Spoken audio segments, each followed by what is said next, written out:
Vamos a saludar con nuestro tercer invitado. Damos la cordial bienvenida a Ramón Méndez. Él es politólogo, docente universitario y activista por los migrantes. Lo ponemos en pantalla, Ramón Méndez. ¿Lo tenemos? Por favor. Saludamos a Ramón. Ramón, ¿cómo estás? Buenos días. Gracias por acompañarnos aquí en Ecuador en directo. Bienvenido. Buenos días, Jaime. Buenos días, Carla. Buenos días a toda la audiencia de Ecuador en directo que está el día de hoy viendo este gran programa. Ramón, ¿qué lectura darle a ustedes como migrante la situación que está atravesando el país en este momento? Se ha convocado a un paro indefinido por parte de las organizaciones sociales, entre ellas la CONAIE, y el presidente de la República el día de ayer salió con un decreto donde el decreto es de toque de queda, ¿no? En 5 provincias. ¿Qué lectura tienes tú de todo lo que está pasando en el Ecuador? Bueno, empezando por lo último, lo del toque de queda ya viene de guión, simplemente quiere evitar que la gente vaya preparando en la madrugada el cierre de calles y demás para la mañana, pero son leyes que ya hemos visto, son decretos que ya hemos visto. Este gobierno se ha mantenido en un constante toque de queda, se ha mantenido en un constante informe tras informe, decreto tras decreto, y no hemos visto ni la mejora de la situación económica, ni la mejora de la seguridad, ni la mejora de las instituciones públicas, etcétera, etcétera. Desde el exterior, no es nada nuevo lo que está ocurriendo. Desde el exterior ya hemos acompañado varios procesos de huelga, varios procesos de paro, empezando con los famosos de octubre. Entonces ya estamos hablando de más de 7 años. Pero más allá de saber o de acompañar, entre comillas, hay que ir un poco más allá. Los latinos en general y los ecuatorianos en particular que vivimos en el exterior, estamos al tanto de lo que está ocurriendo. En específico, los ecuatorianos y ecuatorianas en el área de Nueva York están al tanto de lo que están ocurriendo, pero está dividida, está dividida. Hay mucha gente que apoya al actual gobierno de Daniel Noboa y hay mucha gente que, aunque esté en desacuerdo, pues no hay un trabajo mancomunado para hacer algo, ¿no? Y aquí quiero hacer hincapié porque muchas veces se piensa de los migrantes como esta población eh, que está en el exterior, que piensa igual, que actúa igual, ¿no? En términos unos pocos abstractos, pero los migrantes son personas con necesidades, son personas que tienen que resolver el día a día, y si bien amamos a nuestra patria y estamos al tanto de todo, y hay necesidades y realidades en el territorio, como las deportaciones, como el gobierno de Trump, que nos mantienen más al tanto de lo que ocurre acá. Ahora, ¿por qué digo esto? Porque sí se podría educar, agitar y organizar, que es lo que necesita la población migrante en el Ecuador, para activarnos con lo que ocurre en nuestro país. Somos uno de los pocos países del mundo que tenemos votación en el exterior y algunos de los pocos países en el mundo, o sea, menos países aún, que tenemos representación de los migrantes en nuestra legislatura nacional. Entonces tenemos una oportunidad completamente perdida de protestar, completamente perdida de hacer sentir nuestra presencia, nuestras demandas como migrantes, como rubro económico superado solo por el petróleo. Somos el mayor rubro económico del país prácticamente, y sin embargo no hay esa educación, esa agitación ni esa organización. Y esto va más allá del partido que fuese. Tenemos un asambleísta por el oficialismo que tampoco ha sacado a su gente a protestar a favor del gobierno, y tenemos asambleístas por la oposición, por la RC, que pues también brillan por la ausencia. Entonces, aunque el pueblo en general está al tanto de lo que ocurre, no vale la pena simplemente estar al tanto, sino que hay que canalizar esas energías, ese descontento hacia algo tangible, y pues ojalá más pronto que tarde los migrantes podamos unirnos, sea cual fuese el asunto en nuestro país, pero unirnos con nuestras necesidades y una sola voz migrante. Bueno, quiero decirle a la audiencia que nosotros estamos en este momento en Nueva York y hemos podido conversar con muchos migrantes y el anhelo de todo migrante es regresar a su patria, ¿no? Y en este momento, como está el país, todos nos dicen, yo quiero volver, pero no quiero volver en este momento. Muchos quieren ver que el país cambie, que el país mejore, pero se ve bastante lejana esa posibilidad con estos gobiernos neoliberales que hemos tenido en estos casi 9 años de gobierno neoliberales y que lamentablemente el país sigue destruyéndose, Ramón. Los migrantes quieren regresar, pero la situación es difícil en este instante. Más vale muchos quieren traer a su familia, pero no pueden.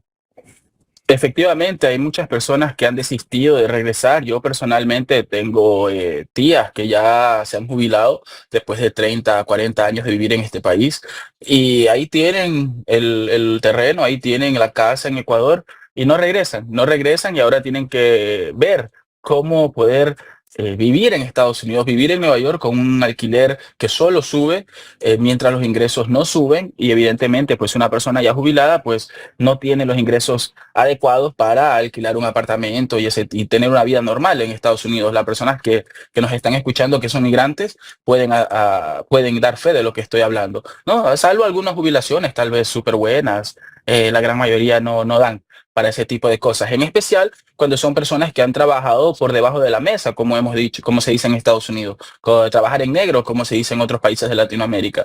¿Por qué? Porque son migrantes muchas veces indocumentados, indocumentadas, que buscan un mejor porvenir por su país y entonces no es que tienen una jubilación como tal, sino que se construyeron su casa, tienen sus ahorros y ahora el país pues no deja, no solo que esa gente dueña de la patria, dueña de nuestro hermoso Ecuador, llega a su patria a morir en paz, que es lo que muchos queremos en nuestra patria, sino que tampoco permite que ese rubro económico, que esos ahorros y que ese día a día que va gastando el jubilado o la jubilada, pues tampoco llegue al Ecuador. Y eso está pasando no solo con los ecuatorianos, sino también con la cantidad de extranjeros que se jubilaban en el país, que hoy por hoy ven el paro, ven lo que ocurre, ven un presidente que no le importa nada, pues y también estamos dejando de percibir a esos miles y miles de dólares que pueden llegar por jubilados no solo ecuatorianos, sino también jubilados de otras partes del mundo. Lamentablemente, hoy por hoy, nuestro gobierno, como bien mencionaba el chochólogo en el videíto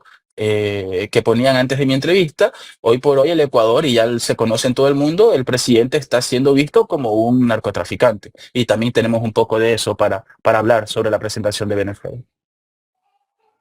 Correcto, los migrantes actualmente son los que reactivan la economía del país porque son los que siguen enviando las remesas. Yo creo que este año pasamos los 6.000 millones de dólares en remesas que recibe el país.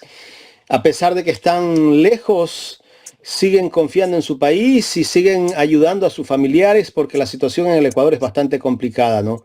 Gracias a los migrantes, siempre agradezco yo a los hermanos migrantes que son los únicos que sí reactivan la economía, porque grandes empresarios, en vez de dejar el dinero en el Ecuador, lo sacan a paraísos fiscales, Ramón. No, así es. Sacan el dinero a paraísos fiscales y no lo invierten en el país. Y si vemos ese ejemplo, lo que ocurre es que la gran mayoría de personas, aunque no tengan grandes cantidades de dinero, admiran y aspiran a eso. Entonces se está creando una cultura de no querer a tu país, una cultura apátrida, una cultura de lo mejor está afuera. Y si tenemos a un líder que no solo tiene que ser un líder político, sino también un líder cultural, un líder de la educación, un líder de la historia, un líder del sentimiento patrio, pues va mucho más allá de eso, va mucho más allá de lo económico. Un país no es una empresa, un país es justamente eso, una patria, un lugar al cual llamamos hogar y necesitamos que nuestro presidente pues inspire todo eso. Y si no, pues que se vaya y que llegue un presidente o una presidenta y una bancada ahí que pues que sí luche realmente por el honor y la patria, no solo el dinero. ¿En qué época los migrantes tuvieron mejores oportunidades y tuvieron la oportunidad también de regresar al país? ¿En qué gobierno, Ramón? Bueno, sin duda alguna, todos los datos lo dicen así, pues el mejor gobierno para las y los migrantes fue el gobierno de Rafael Correa Delgado y Jorge Glass, la década ganada. Yo personalmente pude sacar mi pasaporte en menos de una hora en el consulado de Queens en el año 2012. O sea, ni siquiera el pasaporte, el consulado principal, sino un anexo en Queens. Recordemos que si no fuese por la Constitución de 2008, Constitución que hoy por hoy la quieren cambiar, los migrantes no pudiésemos votar, mucho menos tener representación en la Asamblea Nacional. Entonces, recordemos también que la mejora de los servicios consulares se dio justamente con el gobierno de Rafael Correa. Y hoy por hoy la situación de los migrantes se ha exacerbado Entonces, esta dualidad, esta relación que el Ecuador necesita tener con sus migrantes se ha incrementado. Los servicios que el Ecuador, que el Estado ecuatoriano debe dar, tener y proveer para los ecuatorianos y ecuatorianas en el exterior deben ser casi que los mismos que puedan dar en el territorio nacional. Hay gente que puede decir que es mucho soñar, que es mucho pedir, que hay otras cosas urgentes, pero el que no entiende la realidad de los migrantes hoy por hoy no entiende la realidad del Ecuador y estaría dejando pasar oportunidades inmensas, no solo económicas para el país, sino también de conocimiento. Siempre se hablaba de la fuga de cerebros y sin embargo no tenemos un fácil acceso a revalidar nuestros títulos en los consulados en el exterior en vez de tener que hacer todo un proceso engorroso en el Ecuador. Si se supone que estudiamos en el exterior, pues tranquilamente deberíamos poder revalidar nuestros títulos en los anexos del Estado ecuatoriano en el exterior, especialmente si somos graduados en el exterior indocumentados, que no podemos regresar al Ecuador a hacer estos papeleos. Y ahí estamos perdiendo cantidad de ingenieros, de médicos, de abogados, internacionalistas, de antropólogos, de sociólogos que estudian en las mejores universidades de Europa y Estados Unidos y que quisieran ser docentes en el Ecuador, que quisieran trabajar en ONGs en el Ecuador. No todos van a ir al Ecuador a hacerse millonarios, simplemente hay gente que va por una mejor vida, una mejor calidad de vida que nuestro país nos puede dar y que ya demostró el gobierno de Rafael Correa que nos puede dar, tanto así que tantos migrantes regresaron.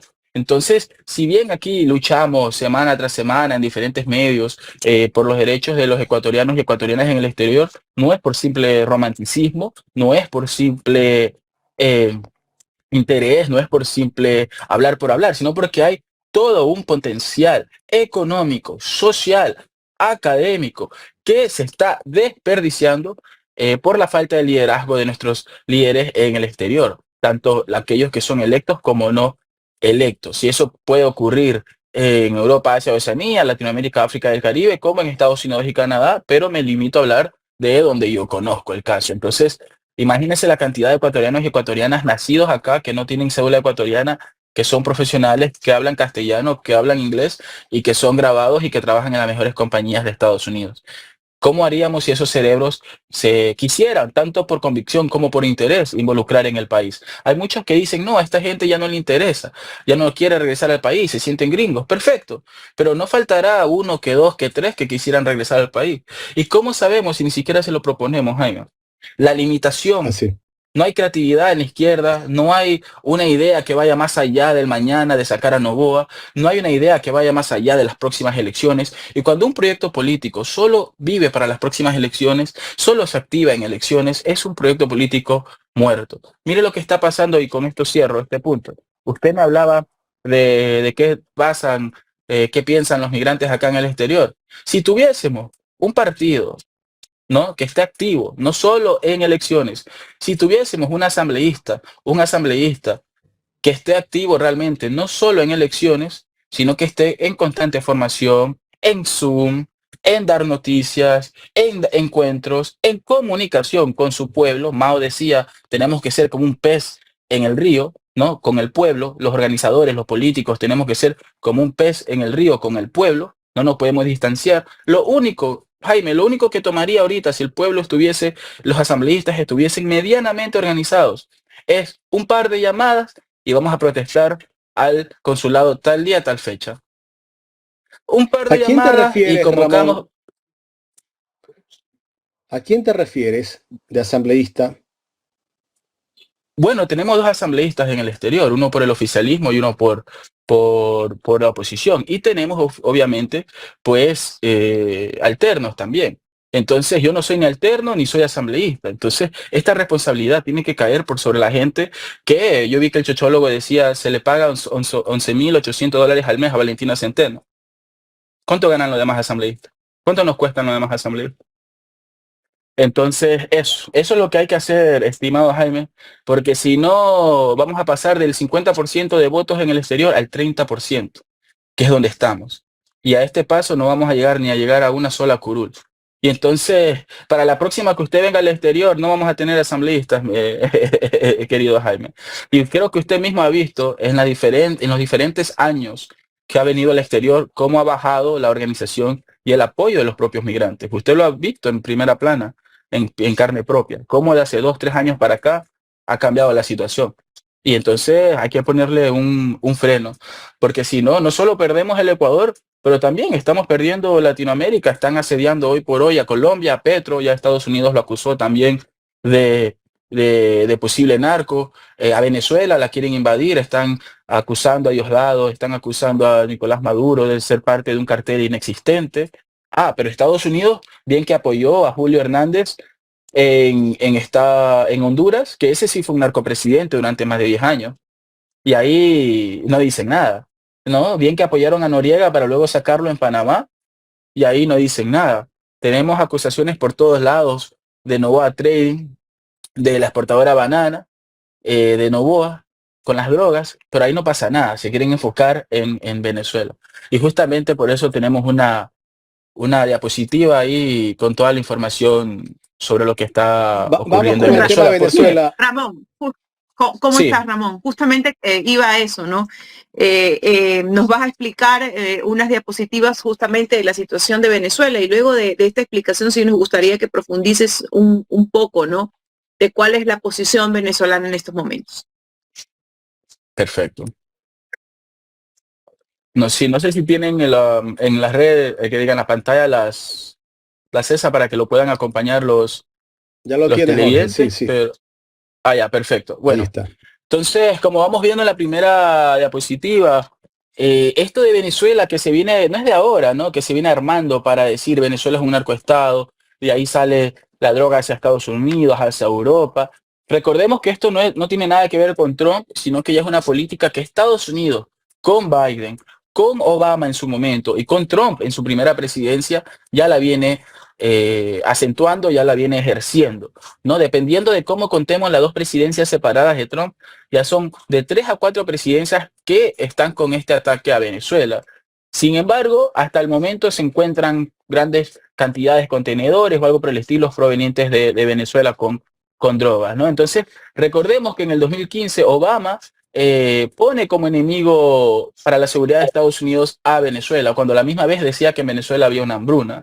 Hoy por hoy, en el 2025, Trump pone tropas, pone buques de guerra en el Mar Caribe, enfrente de Venezuela, pero a la misma vez le quitan los venezolanos el estatus de protección temporal en Estados Unidos, que tenían los migrantes venezolanos para poder a tener acceso a servicios y a una manera legal de estar en este país, aunque sea temporal.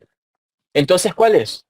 O están escapando de un país narco, de un país sin futuro, de un país con una mala economía, porque si es así, tienes que darles protección temporal para estar en tu país, pues si no tienen otra opción más que huir. Entonces, aquí mismo se contradice Estados Unidos al negarle o al quitarle el estatus de protección temporal a los venezolanos y a la misma vez de catalogar a Venezuela como un peligro para, para Latinoamérica, para Estados Unidos en el término de drogas. ¿Y por qué?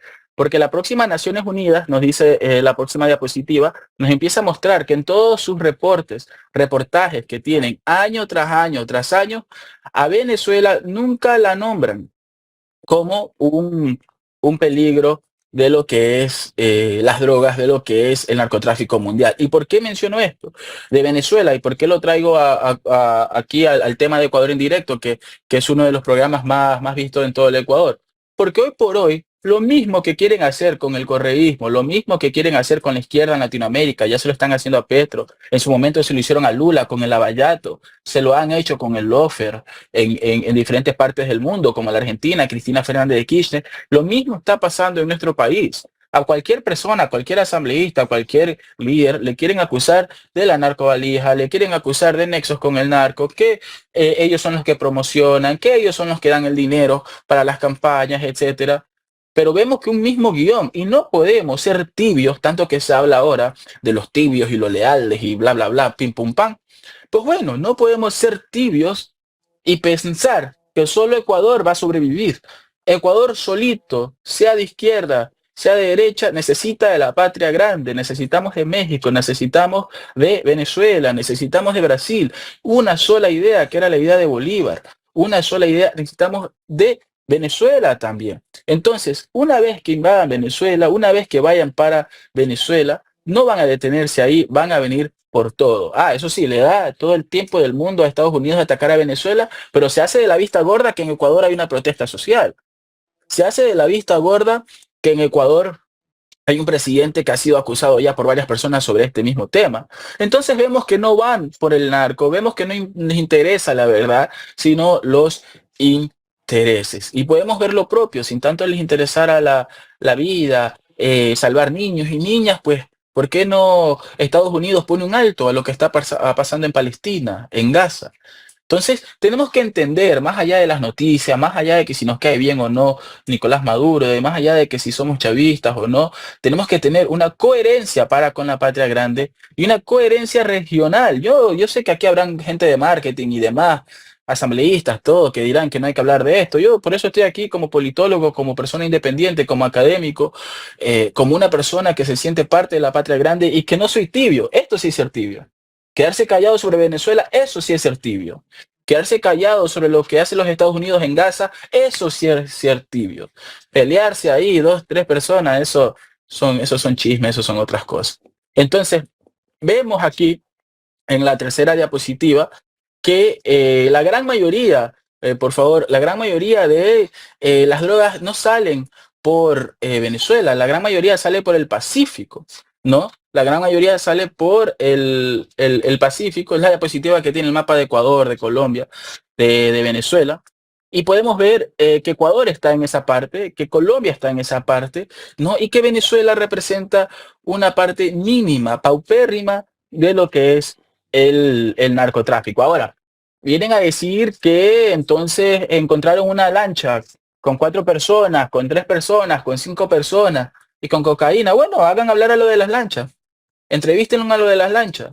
Arréstenlo. Ah, no los arrestaron. Le dispararon a matar. ¿Y en qué lugar del mundo se aceptan esas muertes extrajudiciales? Ni siquiera en el Ecuador hacen eso. En todos lados los detienen, en todos lados existe el debido proceso de la ley. Ah, pero solo con Venezuela ahí no existe. ¿Por qué no quiere Estados Unidos que hablen esas personas que tranquilamente pudieron haber arrestado? Tienen un buque, tienen varios buques, pongamos que tengan uno. No pueden arrestar, no pueden neutralizar a una lancha de pescadores. O no pueden, asumamos que tenían armas, asumamos que era una lancha sofisticada. Entonces, ¿qué hace un buque de guerra de Estados Unidos si no puede neutralizar eso? Entonces, ¿qué está haciendo ahí? Solo disparando a lo loco. Ya, entonces, Venezuela ni es, para también ir apurando esto, ni es lugar de paso, ni es lugar de producción, como mencionaba la otra diapositiva, donde la gran mayoría se produce en Colombia, la gran mayoría se produce en Bolivia, en Perú, se produce pues en lugares que tienen un poco más de salida al Pacífico, ¿no? Y pues esa entrada hacia el Pacífico, que luego sale por Panamá, luego sale por Estados Unidos, etcétera, pues no tiene nada que ver por el Caribe. El Caribe es una ruta no tan popular, más que es una ruta con mucho más estados, muchos más países, e inclusive europeos, Antillas holandesas, Antillas francesas, etcétera, etcétera, Islas Vírgenes británicas, Islas Vírgenes estadounidenses, la presencia de Estados Unidos. Entonces, ¿a quién se le ocurriría hacer narcotráfico por ese lado? O sea, un poco ahí también de lógica. Entonces, vemos la diapositiva que tiene el mapa mundial, el mapa mundi, simplemente para demostrar un poco el flujo de no solo de la cocaína, sino de la anfetamina, de todas estas drogas que en Estados Unidos tienen a la gente como zombie. La gente no está como zombie en Venezuela, la gente no está drogándose en Cuba, la gente no está muriendo de sobredosis en Nicaragua, la gente está muriendo de sobredosis en Estados Unidos, país donde el seguro médico no es gratuito, país donde la educación no es gratuita, ¿no? País donde el costo de vida se alza exponencialmente, sube exponencialmente. ¿Dónde está el cartel en los Estados Unidos? ¿Quién recibe la droga? ¿Quién lleva la droga de California a Nueva York? ¿Quién recibe la droga en Miami y la lleva a Texas? La lleva a Wyoming, la lleva a California, la lleva a Montana. Porque, ojo, la droga siempre ha estado en Estados Unidos. Antes, que eran los negros, que eran los boricuas, que eran los latinos, que se morían con el crack, ahí no pasaba nada. Ahora, después del gran lobby de las farmacéuticas que hicieron adictos a toda una población gracias al Percocet y el lobby de las farmacéuticas que apoyó Obama, que apoyó Clinton, que apoyó Bush, ahora sí, ahora que toda la población blanca, clase media, clase trabajadora, de los pueblos, de los estados rurales, al no poder recibir Percocet, ahora recibe estas sustancias ilegales, ahora sí hay un problema. Ahora vamos a detenerlo. Deténganlo en su propio país antes de tratar de detener a Venezuela y deténganlo ahora en su propio país, ahora que son la población blanca, la población más victimizada por esto, porque también hay que ayudarlos y todo. ¿No? Cuando eran los negros y demás no pasaba nada. Ahora que son los gringos, ahora pues sí hay un hay un problema. Y ahí en la siguiente diapositiva justamente tenemos el dato de las muertes por sobredosis, ¿no? Que simplemente sigue incrementando exponencialmente y pues no se detiene en los Estados Unidos, ¿no? Eso no es Ecuador, eso no es Nicaragua, eso no es Irán, es Estados Unidos, ¿no? Entonces, vemos aquí que en Estados Unidos pues también se lava. Si vemos en las próximas diapositivas, vemos que en Estados Unidos también se lava esto y el dinero del narcotráfico. ¿Y quién fue que salvó justamente a a la economía estadounidense después de que el 2008 hayan quebrado tantos bancos? El HSBC, el TD Bank, el Wells Fargo, antes llamado Wachovia, ya han sido multados, ya han sido encontrados culpables de lavar dinero del narcotráfico, de los carteles mexicanos más específicos. Bueno, si los carteles más poderosos del mundo son los carteles mexicanos, ¿por qué no invaden México? Si los carteles más poderosos del mundo son los mexicanos, pues, ¿por qué no hacen algo al respecto? O sea, me explico, ellos se meten con quien se quieren meter. Y la voz de la izquierda, la voz bolivariana, esa voz alfarista de Latinoamérica, que en los últimos años se ha quedado callada, está callado, ¿no? El marketing nos dice que no hay que hablar de esto, pero bueno, si vamos a luchar por Ecuador sin defender a Venezuela, si vamos a luchar por Ecuador sin defender a Perú, que está en una lucha contra la derecha, sin defender a los demás países de Latinoamérica, pues entonces no estamos luchando por nada. Porque Ecuador se va a quedar solito, rodeado ¿de quiénes? ¿No? Se va a quedar, si no estuviese Colombia para darle nacionalidad a Jorge Glass, si no estuviese México para darle asilo a Jorge Glass, ¿quién estuviese con Ecuador? Entonces tenemos que recuperar la idea de la patria grande, no está obsoleta, la idea de Bolívar jamás va a estar obsoleta, todo lo contrario, la UNASUR, estos grupos BRICS, estos grupos de coaliciones, de regionalismo, digámoslo así, de uniones regionales, son la única manera que vamos a poder competir en un mundo multipolar o en un mundo con voz de continente, en un mundo así sea bipolar o unipolar. Ecuador necesita defender a Venezuela, necesita defender a Latinoamérica y peor aún, si nos sabemos llamar revolucionarios, si no sabemos llamar personas que aman al Ecuador, que aman a la patria grande. Y hoy por hoy está tan olvidada por el marketing y por otras cosas que pues hay que sacarlo hay que volver a mencionarlo aquí. Sí. Ramón, lo que tú nos haces ver tras estas diapositivas con esta línea de tiempo son estrategias para inestabilizar el gobierno de Venezuela. ¿Y qué buscan con esto? ¿Cuál es el objetivo específico?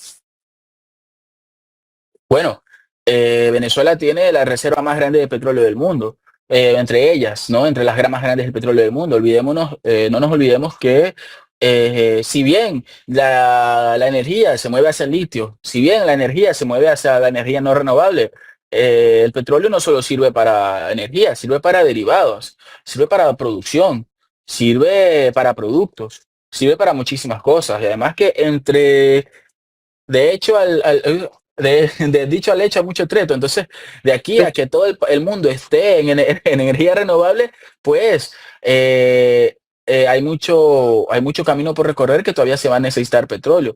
Venezuela, aparte de eso, es un lugar estratégico en el Caribe y en el Atlántico. También hablando de eso, ¿cómo se llama estratégicamente de una manera militar? Venezuela está en un conflicto hoy por hoy con el Esequibo, con Guyana, por el Esequibo que también tiene grandes fondos petroleros, grandes nuevas reservas que se han encontrado. Entonces Estados Unidos al controlar Venezuela también va a controlar el Esequibo. También no va a detenerse ahí. ¿Ustedes qué creen? Que una vez que Venezuela esté ahí va a tratar bonito a Guyana. Se lo va a agarrar y se lo va a quitar a Guyana. Hoy por hoy Trinidad y Tobago ha dicho que si Venezuela toca a Guyana se va a prestar para que Estados Unidos utilice a Trinidad como lugar para atacar a Venezuela. Recordemos que Trinidad y Tobago está más cerca de Venezuela que lo que Ecuador está de las Islas Galápagos. Venezuela y Trinidad y Tobago están tan cerca que en un bote, en una cosa, es menos de una hora. O sea, estamos hablando de una cercanía muy próxima, y ahí también hay petróleo. Ahí Trinidad y Tobago también posee grandes petróleo. Entonces no es solo Venezuela, es todo el alrededor de ese Caribe sudamericano, ¿no? De ese Caribe amazónico también. Y pues nuestro país sí tiene un presidente que ha sido encontrado con estas cosas y que ha sido acusado, mientras que a Venezuela pues lo quieren atacar. Por eso digo, si realmente quisieran atacar a lo que es el problema del narcotráfico, pues vayan y arresten a Noboa y háganle un juicio a ver si es culpable o no, hagan una investigación. Vayan y arresten así como arrestaron a presidente Hernández, expresidente de Honduras, que tantos años lo apoyaron solo para después decir que era verdad, que era un narco. Entonces, ¿por qué aquí es diferente? Ah, no, pero sí vino Marco Rubio a darle la mano a Noboa. Entonces, aquí en las diapositivas también, en la antepenúltima, ahí se demuestra también cómo pues Daniel Noboa está involucrado con este tipo de cosas, ¿no? Alrededor del mundo, el que está siendo señalado como el narcotraficante es Daniel Noboa. Eso ya se sabe en todo el mundo, aparte de que lo diga no el chechólogo, es algo que ya se sabe en Venezuela, es algo que ya se sabe en Colombia, es algo que ya se sabe en otras partes del mundo, y pues gracias a Dios, pues aquí el señor Durán pues lo comparte en Ecuador en directo, ¿no? Pero es un mensaje que, aparte de los medios de comunicación que callan en el Ecuador, es lo que le está dando la vuelta al mundo. Y más pronto que tarde, asimismo, como en su momento otros narcopresidentes fueron apoyados y luego derrocados, pues asimismo aquí está como en otros países del mundo se nombra con nombre y apellido a el señor Daniel Roy Gilchrist Noboa, así como el máximo narco hoy por hoy en la región, específicamente porque sale por el Pacífico. ¿Y quién controla todo esto? ¿En qué contenedores sale? No salen contenedores de manzana, no salen contenedores de petróleo, salen contenedores de guineo, de banano, ¿no? Y entonces, solo para ir cerrando un poco la idea, más allá de todo esto, la gente ha de pensar, no, pero es que Venezuela necesita poner un orden en Estados Unidos, y Estados Unidos tiene el derecho de ir y poner orden porque hay millones y millones de venezolanos que desean que se vaya ese gobierno, que desean que haya otro gobierno, más allá de si es narco o no. Bueno, también habemos millones y millones de ecuatorianos que no queremos que sea Daniel Noboa el presidente. Pues usando esa misma lógica, quítenlo. Usando esa misma lógica, viendo cómo está la economía, viendo cómo está la seguridad, quítenlo. Entonces, estos argumentos no son suficientes, no son suficientes. ¿Y qué país ha terminado bien después de una invasión de Estados Unidos? ¿No? ¿Cómo quedó Irak? ¿Cómo quedó Afganistán? ¿Cómo quedó Libia? Ahí está el Talibán en Afganistán. Ahí está Libia exportando esclavos, siendo puente para los migrantes de África hacia Europa. Ahí está Irak completamente destruida después de las supuestas armas de destrucción masiva. Ya Estados Unidos nos mintió. Ahí justamente en la penúltima diapositiva está una portada de un periódico, ¿no? Ya sometió a Estados Unidos a Irak, pero jamás se encontraron las armas de destrucción masiva. La facultad donde yo me gradué, la facultad Colin Powell del City College of New York. Colin Powell, secretario de Estado, que mintió, que dijo que habían armas de destrucción masiva. Bueno, ya han pasado más de 20 años. ¿Y dónde están las famosas armas de destrucción masiva? Han pasado más de 20 años. ¿Y cómo quedó Irak? ¿Cómo ha quedado Irak 20 años después? Lo mismo le hago la pregunta. ¿Cómo va a quedar Venezuela después de una invasión estadounidense? Asimismo, como en Ecuador. No, es que no podemos hacer nada porque la culpa es de Correa. No, no podemos hacer nada porque se llevaron. ¿Ustedes qué creen? ¿Que en Venezuela no va a ser así? No, es que solo podemos hacer esto, no podemos hacer nada por Chávez, que se llevó todo. No, es que no podemos hacer nada porque Maduro se llevó todo. Y con eso se van a pasar 10, 20, 30, 40, 50 años saqueando a Venezuela, saqueando el oro, saqueando el petróleo, sacando el gas. Ahí en la última diapositiva justamente dice un poco de los recursos que tiene Venezuela y que justamente son el gas que lo tiene Rusia y que lo quiere Europa, el oro, que pues evidentemente, ¿quién no quiere el oro? No, el petróleo, evidentemente, hasta el día de hoy tenemos más de 20 años hablando de energía renovable y el mundo se sigue moviendo con petróleo. ¿Quién en el Ecuador no tiene un carro que se sirva a base de diésel, a base de petróleo, a base de gasolina? Si ese no fuese el caso, no tuviésemos las protestas del día de hoy. Entonces, todo está relacionado. El precio del petróleo, la hegemonía, la cultura, la patria grande, la lucha contra el narcotráfico, entre comillas. No hay diferencia, está entrelazado lo que ocurre hoy por el Ecuador con Novoa, con lo que ocurre en Venezuela, con lo que ocurre en México, con lo que ocurre en Latinoamérica y el mundo. Entonces, no nos tenemos que olvidar que Ecuador en el mundo es un país chiquito y que necesitamos de estas alianzas y sentirnos tan colombianos como panameños, como venezolanos, porque al final del Solano, día así. fuimos una sola patria y somos una sola patria bolivariana fundada por Bolívar. Ramón, geopolíticamente sabemos obviamente los recursos naturales que tiene Venezuela. ¿Tiene aliados internacionales? ¿Hay países que apoyan estos fundamentos que expone el gobierno venezolano? Porque entiendo que son fundamentos mismos del gobierno venezolano, ¿no? Que expone y que da a conocer a la ciudadanía. Así es.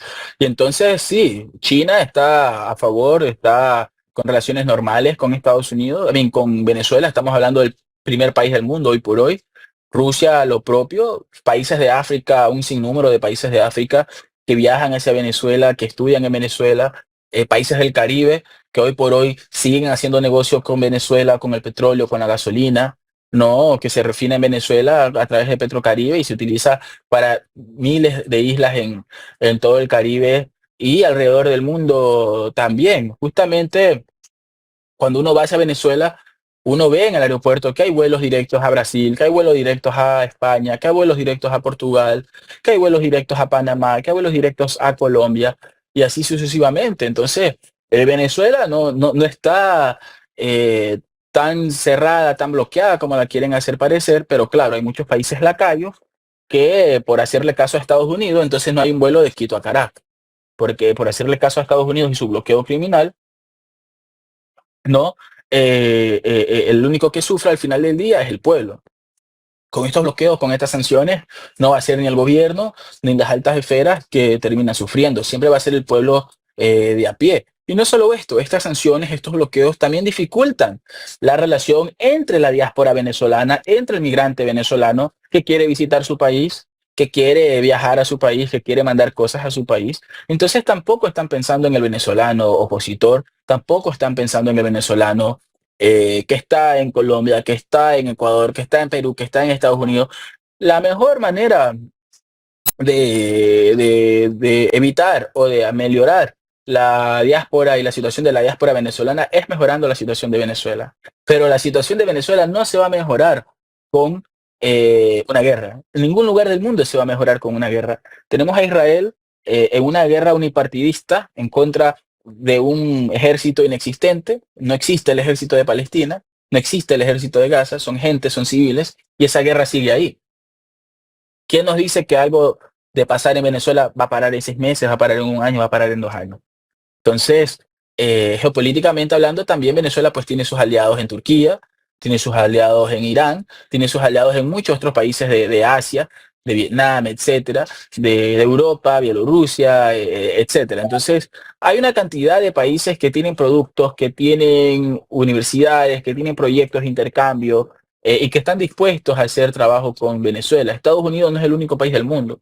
Está Canadá, está miles decenas de países en Europa, etcétera, etcétera. Entonces, especialmente para el migrante que vive en Estados Unidos, es muy fácil encerrarse en solo lo que dice Estados Unidos, sin entender que afuera de estas fronteras hay todo un mundo. Y el estadounidense no suele viajar mucho, el estadounidense el mundo acaba y termina en Estados Unidos. Entonces también dejarse llevar por el pensamiento gringo es un pensamiento muy limitante y no tenemos que pensar que simplemente porque Venezuela no tenga esas relaciones con Estados Unidos, no la tiene con cantidad de países alrededor de todo el mundo. En Venezuela sucede lo mismo que en Ecuador, hay mucha desinformación y tengo que decir las cosas como son, Ramón. Sabes que en ese sentido como periodista me gusta ser periodista, pero también hay gente que ataca mucho su propio gobierno, el gobierno de Venezuela, ¿no? Entonces tú escuchas también a venezolanos decir que no, que hay una dictadura, que el gobierno venezolano no se preocupa por los intereses de la población. Eso también es producto de la desinformación, porque pasa en Ecuador, ¿no? ¿No? Pasa en Ecuador como los medios de comunicación corporativos desinforman y por eso nos tienen en la crisis que nos tienen actualmente. ¿Lo mismo pasa en Venezuela o el tratamiento comunicacional es diferente? Cada país tiene su propia situación y su propia realidad, ¿no? Evidentemente hay similitudes. Lo que sí quiero dejar en claro es que la defensa de Venezuela, porque es un punto aparte, la defensa de la patria venezolana, la defensa de nuestra patria, de nuestra Sudamérica, no tiene que importar si son de izquierda, si son de derecha, si nos gusta, si no nos gusta, si estamos de acuerdo, si no estamos de acuerdo. La defensa de Latinoamérica tiene que ser una sola voz y en contra de cualquier ataque. Si mañana quieren atacar a la Argentina de Milei por conflictos con las Malvinas, el Reino Unido, vamos a defender la Argentina de Milei. No nos olvidemos que cuando las Malvinas fueron defendidas por Argentina y que cuando Argentina llevó esa guerra de liberación de las Islas Malvinas contra el Reino Unido, fue justamente durante la dictadura argentina. No era un gobierno de izquierda, fue la dictadura argentina. Y sin embargo, la lucha de las Malvinas y la lucha de la soberanía latinoamericana es una lucha de todos y todas, sin importar la línea política. Habiendo dicho eso, la defensa de Venezuela y estar en contra de cualquier invasión a suelo venezolano debe ir más allá de cualquier línea política. Simplemente porque hoy tenemos un gobierno de derecha, vende patria en el Ecuador, no significa que yo voy a estar de acuerdo con que un partido, un país de izquierda venga a invadir mi país. ¿No? Hay cosas que van más allá. Ahora, para responder la pregunta sobre lo que dicen los venezolanos, la voz del pueblo venezolano es la voz del pueblo venezolano y nadie sabe también las realidades de cada uno mejor que ellos, así que no estoy aquí para desacreditar a nadie. Ahora, ¿cuáles son las similitudes?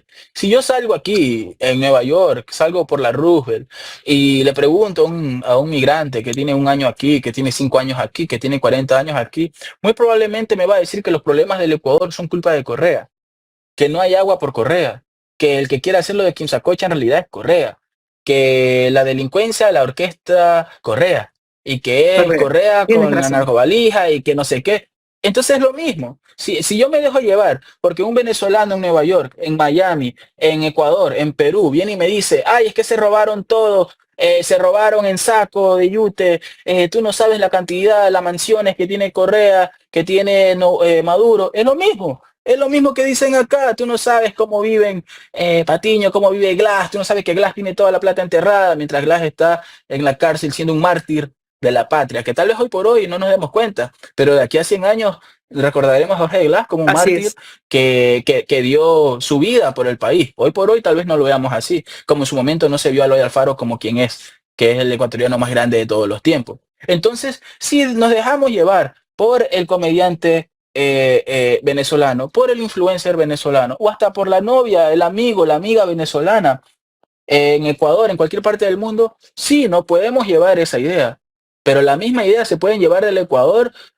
Mucha gente que piensa que Correa es el dictador más grande de la historia y que él está con un control remoto, ¿cómo se llama? Diciéndole a las bandas delincuenciales qué hacer.